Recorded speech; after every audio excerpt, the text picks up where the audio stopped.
नमस्कार दोस्तों, एक बार फिर हमारे YouTube चैनल में आप लोगों का हार्दिक स्वागत है। लेटेस्ट अपडेट निकल कर आई कि लाखों पेंशन धारकों की हो गई है बल्ले बल्ले। पेंशन भोगियों की बेसिक पेंशन में संशोधन, 65 साल पे 5%, 10% पेंशन बढ़ोतरी। तो दोस्तों, हम आपको सब डिटेल में बताएंगे कि केंद्र सरकार ने केंद्रीय कर्मचारियों की उम्र के अनुसार जो पेंशन में बढ़ोतरी की है, उससे कर्मचारियों की पेंशन में कितना इजाफा होने जा रहा है। अगर आप हमारे चैनल पर फर्स्ट टाइम विजिट कर रहे हैं तो चैनल को लाइक कर दीजिए, सब्सक्राइब कर दीजिए, साथ ही साथ बेल आइकन को भी बजा दीजिए ताकि गवर्नमेंट या पेंशन से संबंधित जितने भी न्यूज आते हैं उनकी नोटिफिकेशन आप लोगों के पास तुरंत पहुँच के। करते वीडियो को स्टार्ट बिना किसी देरी के। दोस्तों, पेंशन भोगियों की पेंशन में संशोधन को लेकर पेंशन भोगियों की सालों पुरानी मांग यानी कि उम्र के अनुसार पेंशन में बढ़ोतरी को लेकर, इसके साथ ही डीएसपी अकाउंट के फायदे को लेकर बड़ी खबर सामने आ चुकी है। दोस्तों, केरल हाईकोर्ट ने पेंशन भोगियों के लिए बहुत ही बड़ा फैसला किया है। केरल हाईकोर्ट ने कहा है कि पेंशन एक संवैधानिक अधिकार है। पेंशन देना या ना देना ये किसी भी सरकार की इच्छा पर निर्भर नहीं करता। पेंशन संविधान के द्वारा दिए गए अधिकार का फल है। पेंशन कर्मचारियों की कड़ी मेहनत का फल है, इसलिए पेंशन का भुगतान होना चाहिए। सरकार इसको रोक नहीं सकती। सरकार की इच्छा के ऊपर यह बिल्कुल भी निर्भर नहीं है।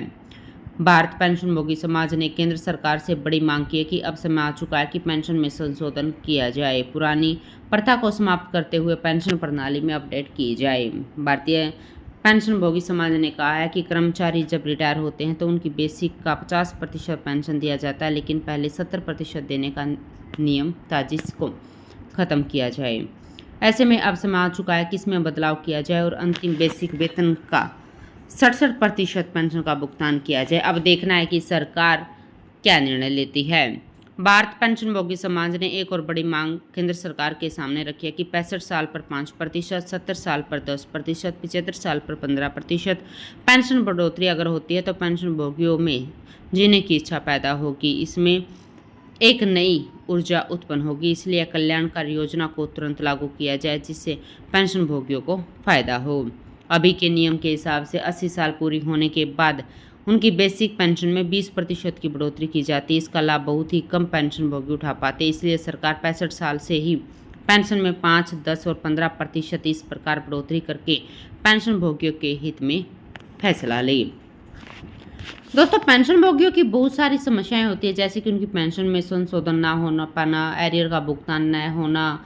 इस समस्या को देखते हुए पेंशन भोगियों के लिए पेंशन अदालत का आयोजन किया गया है। यह पेंशन अदालत ऑनलाइन रखी गई है। 20 नवंबर 2024 को इस अदालत में भाग लेकर आप अपनी पेंशन समस्या से संबंधित कठिनाइयों को समाधान पा सकते हैं।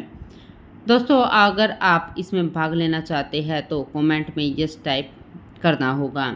डिफेंस के पेंशन भोगी अपनी पेंशन अकाउंट को डीएसपी अकाउंट में चेंज करा ले, जिससे आपको ढेर सारे फायदे मिलेंगे, जिसके लिए आपको बैंक में जाकर एप्लीकेशन देकर डीएसपी अकाउंट में अपने खाते को चेंज करा लेना चाहिए। सामान्य पेंशन अकाउंट में किसी भी प्रकार की सुविधा नहीं मिलती, पर डीएसपी पेंशन अकाउंट में व्यक्तिगत दुर्घटना होने पर बीमा कवर मिलता है। 2 महीने की वेतन के बराबर एडवांस में 40,000 रुपये निकालने की सुविधा मिलती है। पेंशन भोगियों को पेंशन लोन भी दिया जाता है। 72 साल के अंदर ही पेंशन भोगियों को 14 लाख रुपए तक पेंशन लोन दिया जाता है। तो दोस्तों, आज के लिए इतना ही। मिलते हैं नेक्स्ट वीडियो में, तब तक के लिए जय हिंद, जय भारत।